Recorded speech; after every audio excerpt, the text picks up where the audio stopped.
What is this? The reason why they have to act like Hasan or myself are dangerous is oh, that's the other thing. Yeah, there is this new meta. I think I showed you this because I saw it on Twitter, where like a bunch of these like centrist, quote unquote liberal content creators are now genuinely entertaining the idea that they would rather vote for Donald Trump than me, and how I'm a more dangerous force for politics than Donald Trump, which is so crazy. It's like, why is this political discourse for you guys? Like, you should never have this conversation. This should not be a point of contention for you. Okay, what is this? The Piker principle. When discourse or drama or problematic events take a place online, it's always Hasan Piker's fault. Yeah, but seriously, how the do you how can you behave like you're a serious adult and then endlessly pontificate on who would be a bigger danger to America? The length of that red line is terrifying to me because it suggests to me that what that clip is like part of like a much longer conversation. Yeah. Like, oh man. That to me, like, I don't know about you guys, but I would entertain an argument that Trump would probably be better than Hasan. Like, I'd be willing to entertain that argument. Dude, I'm a Twitch streamer, okay? Like, I have no ambitions. I have no ambitions of higher office. But let's say in this hypothetical that you've created, I'm running for office. You think someone who wants free healthcare for everybody, free college for everybody, no more wars, like this person is further away from your espoused ideology than Donald Trump. Like you're trying to say that I would be a bigger ever-present danger to American future than Donald Trump. It doesn't even. The hypothetical in and of itself doesn't make sense. It's like you're entertaining something that is so unimaginably stupid, right? Like a Twitch streamer running for president, but you're doing it with sincerity. It's like no different than thinking like, what if PewDiePie was the president of the world? Like, there's also the piece of it though, where it's like, okay, so you're saying that like you look at like Donald Trump and you think of like, well, you know what that guy's brought to the table here that like Hasan just doesn't have aside from the ideology stuff? Experience and competence. Yeah, that's their that some of the people that want to maintain their like serious posture as a political commentator have been saying like, well, I think I'd take Hasan over Trump because at least he's too incompetent to like go about his agenda. Like, it's a way to try and tackle the dangers of my ideology. I would vote for the guy who supported January 6th versus the guy who supported October 7th. How long has he had that avatar? I don't know.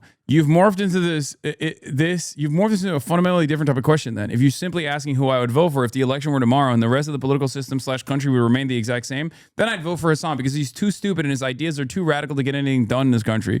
But that's like asking if I'd vote for Trump versus Hitler. I'd heavily consider voting for Hitler over Trump because despite how bad Trump is, I think Hitler's name alone would scare off the majority of Republicans from working with him. But that's kind of a meaningless statement. It misses the central point of this question. What is this conversation taking place? I'm gonna be honest. I'd heavily consider voting for Hitler over Trump as one of those sentences that like No, but he would vote for Trump over me though. Yeah, but so I'm worse than Adolf Hitler.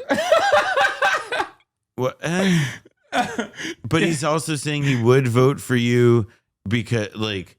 What he's saying is that he would, in the situation where he would vote for you, is also a situation where he'd vote for Hitler, which I'm also not like. I don't know, man. There's like real stuff going on. You know what I mean? Well, they can't talk about that because their position of like defending, offering unlimited support to Israel is now roundly considered like disgusting by average people, including their own fan bases, because everyone in their mothers recognizes the genocide for what it is. So now they have to entertain other stuff like, oh, the guy who I've presented myself as like a major enemy, that guy is actually worse than Adolf Hitler. And yeah, I mean, I guess where it was the original tweet is Michael from Pennsylvania made a statement is the reason why they have to act like Hasan or myself are dangerous is because they have been defending the genocide for 2 years and the weight of that guilt is so heavy for Hush that he needs some way for his ego to recover. Destiny has said he doesn't feel guilt or remorse. Probably be better than Hasan. Like, I'd be willing to entertain that argument. Strategic vape hit. Yeah, strategic. That's like the chocolate rain, like Zete Zonde. Like, I step away from the mic to breathe. Like, I hit the vape to consider what I should say next. No. He's reading the chat. That's what he's doing. He's hitting the vape to read the chat to see, like, did this work? Yeah, like did this idiotic take actually work within my audience? But again, just to kind of tie it back to, like, I think Erudite is right to Exactly, Hutch. Trump is good. Hasan is a bad guy. Where on the tech tree is gulag? set I think she's right to set the parameters, you know. This hypothetical punches at a core question within the left. If we assume Hasan will be politically ineffective, obviously Hasan, but that's because the ineffective modification of the hypothetical. In a question between an effective Hasan and an effective Kirk. Bro, what are these thought experiments? Who gives a who cares? People who cares? People who have too much time on their hands, who literally it goes. The reason why I brought this up is because like these are people that unironically see politics as content. They see politics. Their only understanding of the political worldview, their only understanding of political mobilization revolves around like content creators who don't have any sort of discernible moral compass, any sort of real worldview, any sort of real ideology that roots their framework. They're just simply latching on issue by issue and taking a side, taking a stance, only so they can just like have something to debate over. And it's just drama. And that's precisely the reason why this is the shit that they're entertaining. Okay. That's what. And there are, guess what? A lot of people who fancy themselves to be interested in politics online, they do care about this. This is their only way to make politics interesting. I just have like a hard time imagining that like if I'm that guy with like the glistening dome and I'm like, you know, having my coffee, I'm hitting my vape, I'm talking about the day, that what I would want to spend time, because like it's one thing to like when somebody says this about you and then like looking at it or whatever, but to like originally generate a conversation that gets to, well, who would you support? Godzilla or Mothra as the Republican nominee? Like more or less that's the level it's on. Like I start to think about like my brain goes in a different place. I start to think about other things. Like I think about like recent meals I've had that are really good. Or like, you could talk about any number of different things that would be infinitely more productive than whatever the f***'s going on here. That's why I always say like people, this is how I feel about like QAnon people, where I'm like, why do you invest so much time into this? Like you could just get into like D&D or like World of Warcraft or something, and that would be more productive. That would be a more productive and more entertaining use of your time than to believe that there is like this deep state pedophilic conspiracy that's going on. This gets to like these are like debate perverts, internet fine. Their buttons are pushed in a certain way, but like the QAnon people, right? Like part of what about that specific like mythos that speaks to them is that it, you know, touches on, you know, when you think of like what are the emotional beats of residing in the mental space of QAnon world, not the specific facts, but like the general subjects and emotional moments that you hit, you know, the emotional like charges that they hit. It's about stuff like child, you know, pedophilia, political ethical corruption. CP is Destiny's Discourse server is full of enthusiastic discussion of ethical CP. Destiny had an entire ethical CP arc, Lamau. How can you debate the ethics of CP? I guess I'm starting the debate, and I have no interest to, but how can that be argued, lol? I want to debate ethical CP. Destiny has a long history of defending ethical CP. It goes back to like 6 years at this point, and it was last brought up 2 years ago again by Brittany Venti, who loses every single one of her brain cells when she thinks about the subject. No, they're not talking about cyberpunk chatters. They're talking about you know what the scariest part of this image is? 1, 2, 3, ellipsis, 33 on the bottom right. Oh yeah, there's 33 pages of people discussing ethical child porn is what it is. Yeah. So they're not really just debate perverts. They're just perverts. Well, that's usually how it happens. You go from pervertry to debate pervertry. I think it's like a way to try and like have a discussion about like whatever kind of freakish things you believe in. I don't know. I just don't understand it. It's like one of those things where immediately I'm like, gross. I don't touch that at all. Get the fuck out of here. Like unconstrained Hasan versus. We've already survived 4 years of Trump. I'm not convinced we survived 4 years in a Hasan-styled regime. This is just Trump at least has some vague notion of supporting America, however misguided it is. If he destroys the country, it would be a byproduct of his stupidity and narcissism. With Hasan, it would be ideological by design. He supports foreign terrorist groups, despises U.S. allies, supports historical revisionism to paint U.S. adversaries in a better light, has admitted that he would ban opposing political parties in the United States and would lock his enemies forever in re-education camps if they didn't agree with his political ideology. As an ML, he would support the creation of a single vanguard party to violently enforce all these changes. This is just what we know of Hasan's views publicly. We also know that he stated he shows that he hides his true beliefs, so he funneled people further down the radicalization pipeline. We already survived 4 years of Trump. I'm not convinced we've survived 4 years in a Hasan-styled regime. This was a Saturday, dude.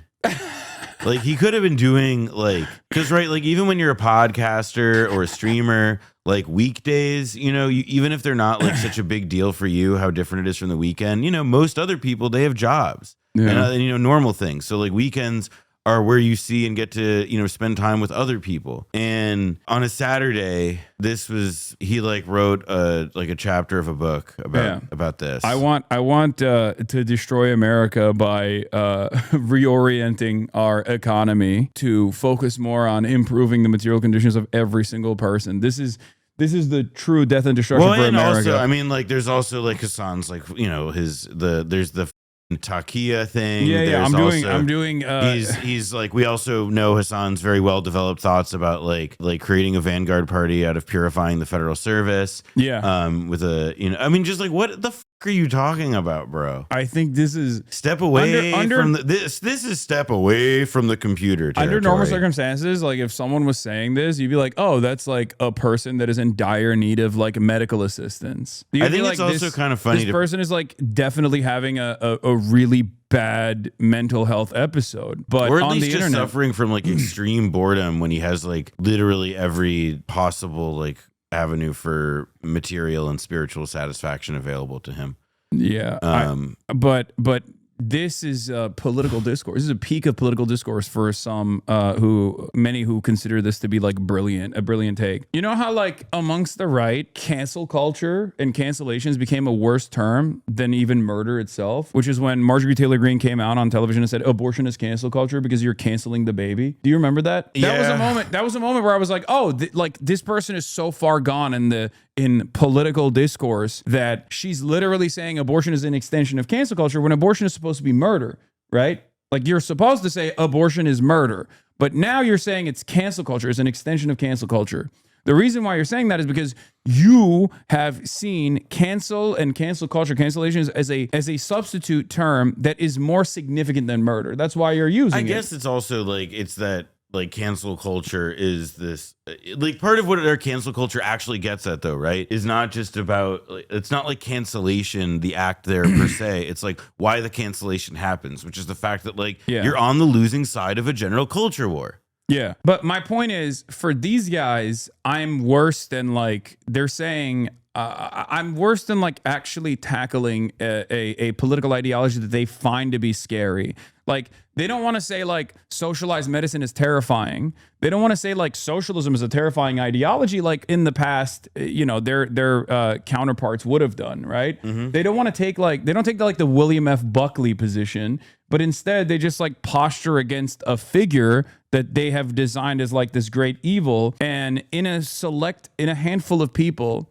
like a select few people online, that actually does invoke response. Like people do actually hear that and go, yeah, you're right. He is a scary person. Like, and all of his ideologies are scary. And it's perfectly fine to just like to develop a worldview that is entirely designed around being afraid of this one content creator and whatever he believes is good. I believe that is bad. Is constrained Hasan? These are two different outcomes, right? But unconstrained Hasan versus unconstrained Trump. Actually, I don't even. No, I think Trump would be worse. Hang on a second. Wow, I'm glad that he's working himself to a position where like if right-wing fascist piece of shit that's doing mass deportations of migrants while simultaneously destroying the global trade design that America actually invented that is greatly beneficial for America in general, while also simultaneously allowing the Israeli genocide to continue. That guy might be a little bit worse than a fucking Twitch streamer that believes in, being steadfast in his approach to anti-war and wants the American government to Can you even be the president? I could, yes. I was born here. No, you're not unk enough yet. That's true. But that's what I was getting at. I wasn't talking about geography. Well, I'm 34. I got one more year. Got one more year. Conversation's moot anyway. Yeah. Wait a year. Yeah, that's my message to these perverts in general. Wait a year. Yeah. I